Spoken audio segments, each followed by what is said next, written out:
Well, hello there and welcome back to another episode here on the Piltover Create series. I just found out the coolest thing ever. Wait, let me just close the free cam here, go back into FOV 90 so we can get a better view of it. Oh, they're so cool. They are called... Wait, let me just grab them. The Nixie Tubes. Oh, I love them in real life. They are so amazing. And we also have them in Create, of course, because it's a steampunk themed. So it's perfect for it.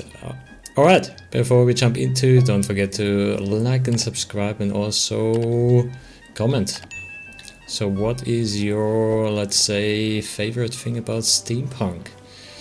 Mine, to be honest, is the color pattern. I love, especially the copper pipes. Where are they? That one. I love the copper, and second one would be the brass color. Those two, awesome.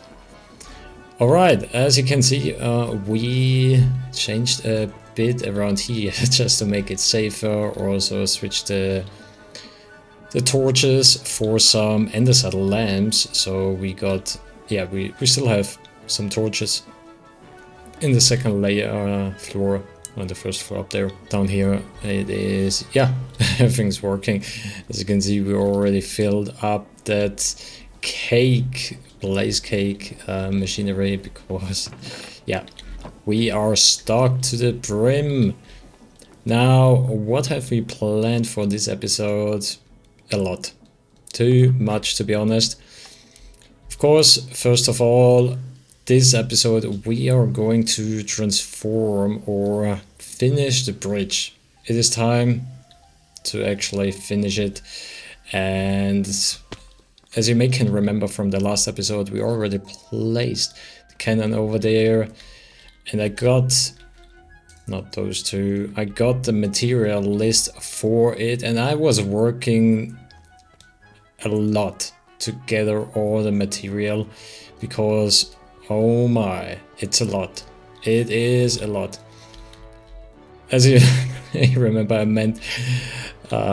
mentioned that this is 1/3 of the bridge, and I was not kidding. Material wise, we now have to gather twice of that, and there it is. Not all of it. I still am missing a few bits. Let's throw the Nixie Tubes in here. Oh, I have made too much of the catwalk. Oh my gosh. Yeah, we are running low on the iron department. It's not because of the catwalk. That's pretty cheap to make. It is because of all the local metal. And what is, yeah, local metal over local metal over local metal. It is crazy how much material. I kind of use the most expensive one here because getting that local metal is not that cheap. Yeah, then we got all the rest of it in here, but we are still missing the warped hi-fi, however you pronounce that, and of course the Azurine and the Orcrum. Azurine, we are going to build, or trying to build, a clay farm. I designed one for the Viridium, so it's self-sustained, but of course if it's self-sustained it's not producing a lot of overload of clay, so not sure how I'm gonna get, because we have to times 3, so 60 stacks of clay to get those 20 stacks of Azurine. We have we have 1 stack left, so yeah, that will be a bit of a problem. And for the hi-fi, We are running low on that wood as well. Yeah, half a stack. So what I did in the meantime, of course, we have the tree farm over there, which was running quite a lot. We are now, yeah, we have a double chest full of wood. And if we go just up here, I made a fungus farm. So if we just take a bit of bone meal, switch it on, we just stand here, and we got now tons and tons of fungus and also crimson fungus, which is amazing. Now the next thing we have to do to build a warped and crimson tree farm, which we are going to build in front of here, and we also have to break through the roof because those trees are can grow quite big. And at the moment I don't have a farm design, so kind of have to think about it as we are gathering materials in the meantime. Also, just let me show you how, as I was getting all the resources and doing some drilling around here, that quartz machine was running all the time. And no, that's not a lot, of course, just almost one chest full, but we have now a double chest, and just some nether quartz I extracted from here to get also a lot of andesite because I was running low on the andesite department. Yeah, we got now like 2 double chests and a half double chest, like 5 chests full of quartz already, just from one of those farms, which is amazing. And it produced quite a lot of gold, I think like 12 blocks, which is quite good with the 2% chance.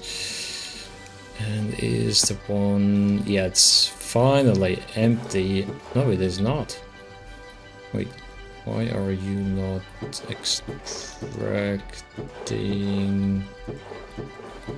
material? That is weird.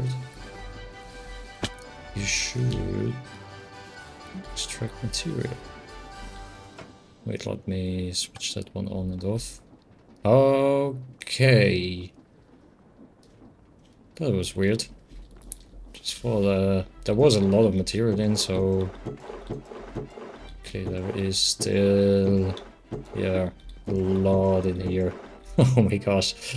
I was a bit too lazy and I was doing a lot of things around here with the factory, getting blocks, and that's why I mined out, or I started mining out this department over here, which shouldn't be visible from here, from the front, and I might expand the floor over to here just to cover that one up.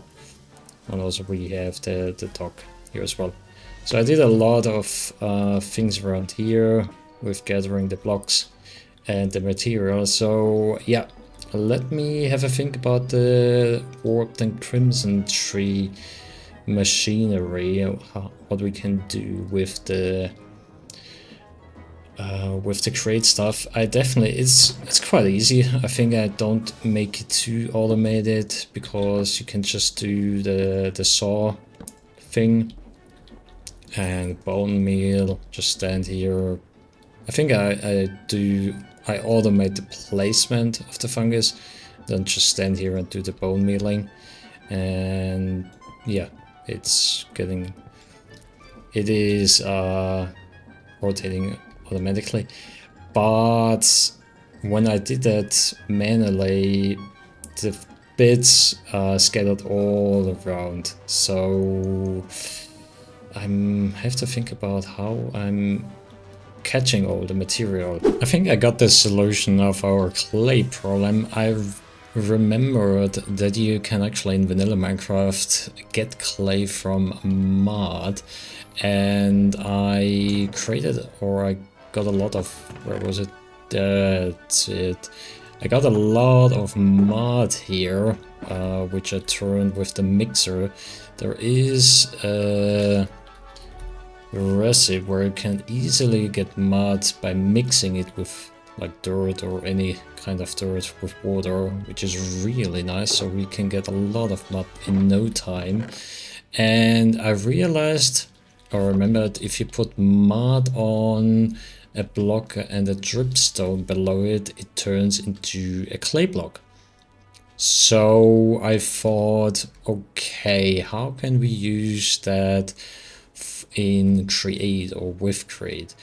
And I checked if there is a recipe with where we can automate this drying process, like extracting the water out of the mud to get clay, but there is not, which I kind of find strange that you can't get it from, what is this other the mechanism, either the bulk haunting where you use the flame, or the smoking where you use fire, or even the blasting where you use the lava. And I kind of find, because there is also the terracotta in this recipe, that this should be added as a recipe, and that's what I did. I added that as a recipe. Now if you take a look at the clay, now we have another tab over here, the bulk blasting, and now you can create clay or clay blocks from mud. So that's what we are going to do now. So let's get us 9 stacks of the, or actually let's take all of the mud here and bring them over to our factory there, where we have the machinery for that already hooked up. So the easy part, we just throw that one in here, kind of wait a bit. I've not tested it yet, if it actually works, if it kind of like the Create tool, the machinery accepts my recipe. It is displayed, yeah, but I have no idea if it actually works. So that's a first for all of us, if it actually works. That's going to be interesting, and I actually should have only placed one block to... Okay, there it is. We actually have a clay block now, and what we can do, we can now add that to the filter list here. So we can just throw in all the mud here, and it's going on the conveyor belt to the lava fan and getting dried. Like, awesome. That's a good way to get clay. I know it's not the, like, we had to add a recipe, but I tried around getting a lot of clay through different variations, and there aren't good ones, and it takes a long time to actually get some a lot of clay. And as you can remember, we need 20 stacks of azurine, which times 3 is the amount of clay we need. So what we can now do is convert that... Wait a second. We have to mill it to get the clay balls, or what? Or crushing? Oh no. So what can it do with it? Oh, you can crush it. Okay. Actually, wait, what? There is a 50% chance to get another one. Also with the milling. That's actually amazing, because where was it? I think it was this one here. Oh, that one is completely filled. Ah, yeah, that one.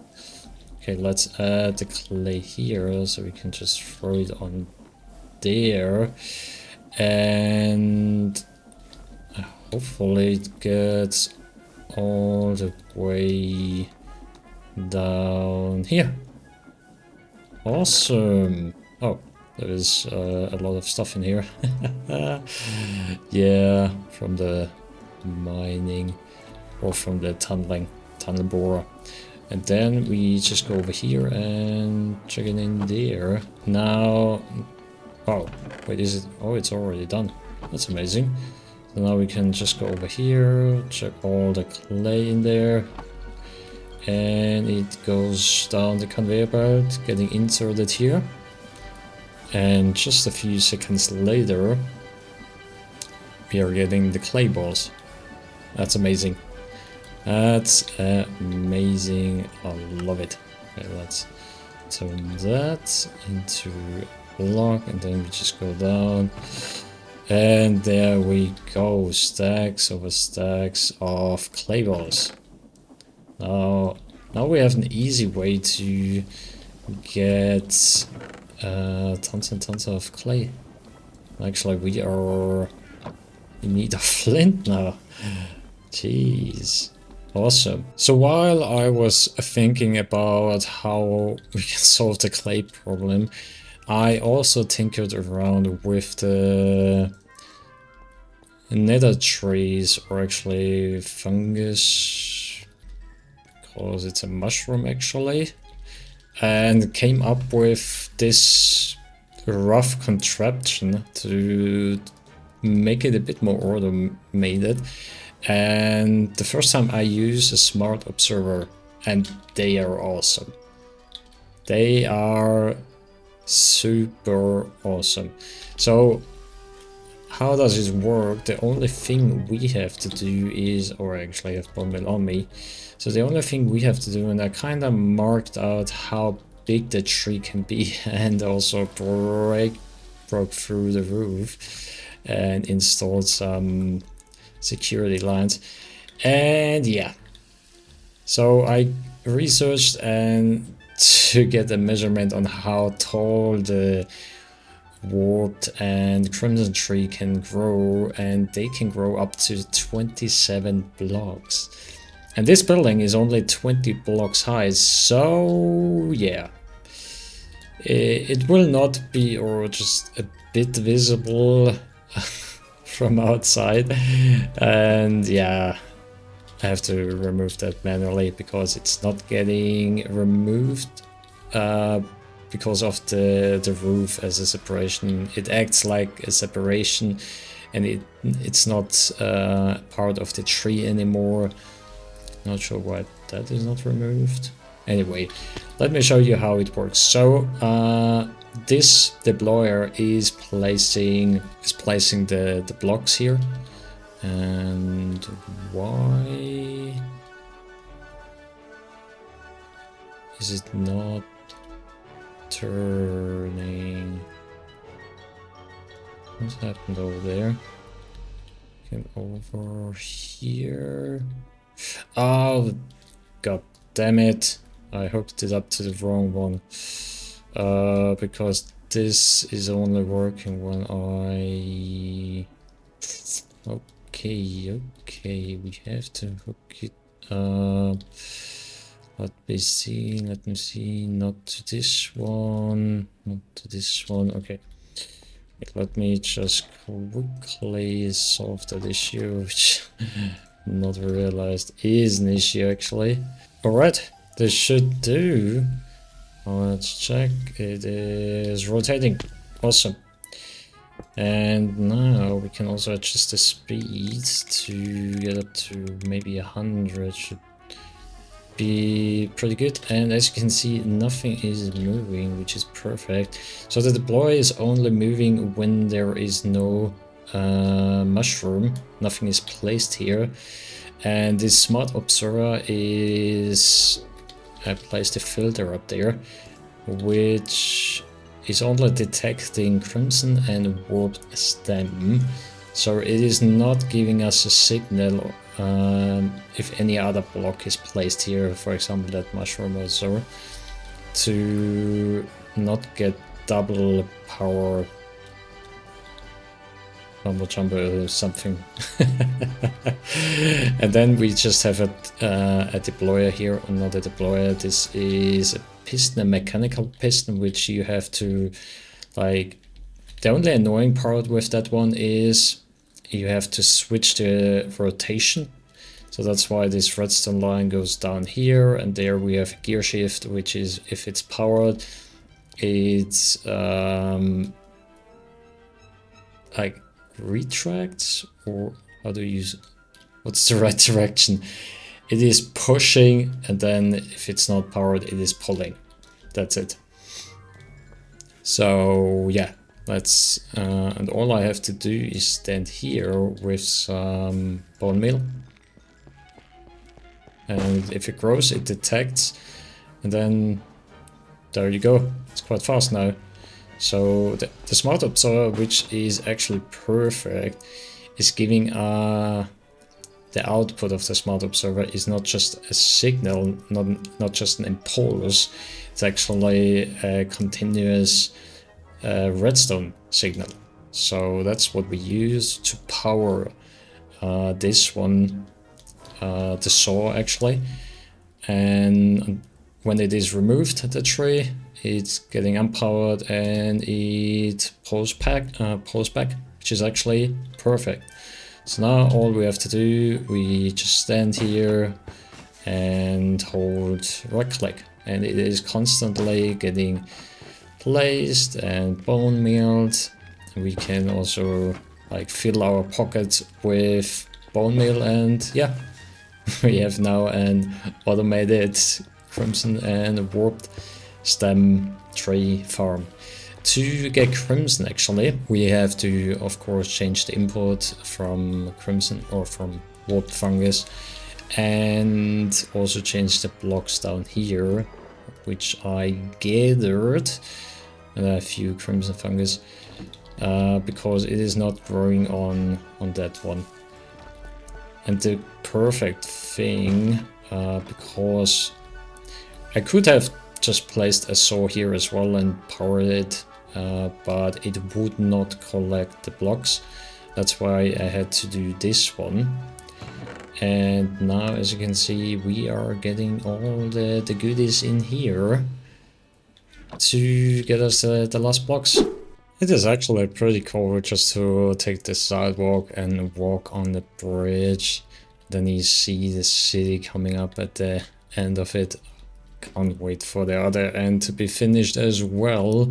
So it's time to switch on the schematic cannon and oh, there we go, and get the second part of the bridge done as well, or the last part, as we it's crazy how big the vault now is. Like 1 2 3 4 times 9, 36, yeah, 36 of those walls we had to use to get all the material in, and yeah, it took a while, especially the azurine, the oak room, and all those special blocks which we used for the ornament over there. And yeah, it's time. It is time. I definitely should not forget to record time lapse for it, because I really want to have one. Alright, time to switch it on. Let's do it. First blocks are placed. I'm going to go AFK while the schematic cannon is doing its thing, and I see you when the time lapse is over. Ladies and gentlemen.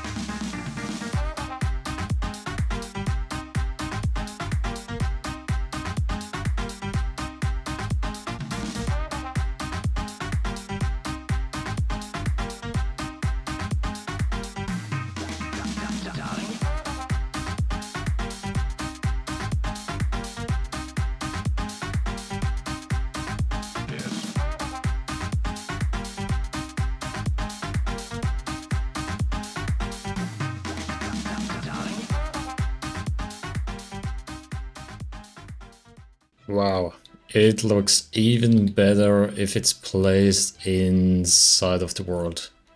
Ah, look at how huge that bridge is. So compare to the beginning and just to the Zaun part, this is looking huge. Oh, look at that. And also, especially I love the color design of it with the local metal and then the yellow local metal. It's so good. Oh, it's so good. And it's so huge. Oh, I love the bridge. With the ornaments, the design. It is just amazing. So as mentioned, I used was inspired by some Pinterest design, and here's the full image which I used to design this bridge in Minecraft. And yeah, I know the other part I kind of miscalculated the size of it, because this part here is longer and this part here will be, because we are placing the dock right here, and I might have to start removing the dirt from over there, just following all the way, maybe like doing a corner, creating a corner here or so. And I have to think on how I'm gonna do this, if I do this by hand or I'm gonna use the horizontal drill. But definitely gonna have to place the water here, because it is looking a bit weird if it's not on water. But anyway, now we have the bridge finished, and it's so amazing just walking on the bridge. It takes quite a while to get from one side to the other. I have to think about a method to get from one side to the other rather quickly. Not sure if there is a transportation system in Create which lets me like rails, or I could use a minecart, just sit in there and then travel over there, but I think it's not that much faster. Maybe I even have to get the elytra up and running and create a rocket factory as well, because the jetpack is useful to fly around inside of the base, but not to travel a long distance. It is not the fastest one. Now that we have finished our bridge, the bridge of progress as it's called, we now have to tackle all the things to get the material for the Piltover City, and I have to start designing the city, the actual city as well, which I might do some live streams for that. If you want to help me out or just watch me designing it, head over to Twitch and follow so you get notified when I'm getting live. Also, while this bridge was being constructed, oh, that's so cool, like the outline, the silhouette, I made another contraption here, and as mentioned, I'm running low on redstone, as normally I trade with villagers to get redstone, or now in the new Minecraft version make a witch farm, but I'm not doing the vanilla farm way, so that's why we had to resort in a different kind of machinery. And I think I mentioned it last time, that to get redstone, let me show you the recipe. There is a way how to get it, and it's the filling bath spout. So you use the cinder flower, which we can get tons and tons very easily, and you just infuse it with a potion of strength, which is really interesting. The potion of strength you get from awkward water and blaze powder, and then to get awkward water you just need nether wart. So I was doing a bit of looting in the nether to get some stuff. So we got a lot of cinder flower and also a lot of nether warts here. So wait, just throw some nether wart. And the only thing where we're running low is the blaze powder. So I got some loading through the enchantment table and went in there just manually killing them to get a start. And now we only have to switch on the input and it is producing. So what this machine is doing, it is pumping the water from the infinite water source into the first cauldron here, which is creating the awkward potion. Then with a smart pipe, it is only extracting the awkward potion into the next cauldron here, where it's getting mixed with the blaze so we get strength potion. And then with another smart pipe, we're extracting, as you can see, the strength potion to infuse the cinder flower with the strength potion. And there we go, there is our redstone. And I kept it running for a bit. And there we have loads and loads of redstone now, which is amazing. And down here, for both of the cauldron, or the basin actually, we need those blaze burners. And yeah, just a machinery here which is giving them the blaze cakes. So they are burning and heating up the basin. Now the next thing what we have to do, but this is a thing we do in the next episode, we have to hook up another machinery to extract the redstone. I think I'm gonna split it, so one part with a lever maybe, so I can say okay, I need redstone, and then redstone is being provided here in another barrel, and the rest, if not needed, is going into trading the quartz, the rose quartz, which is this one. The rose quartz, there it is. So the rose quartz, and then we also have to craft or do the sandpaper. We can automate that as well with the deployer, which is really amazing. So that's something we have to place here. So we are getting a lot of those rose quartz. But that's it for this episode. Hope you liked this episode and also the build. Leave a comment. Always interested to hear what your thoughts are on this series, and yeah, just your input, your feedback. And I see you in the next episode. Goodbye.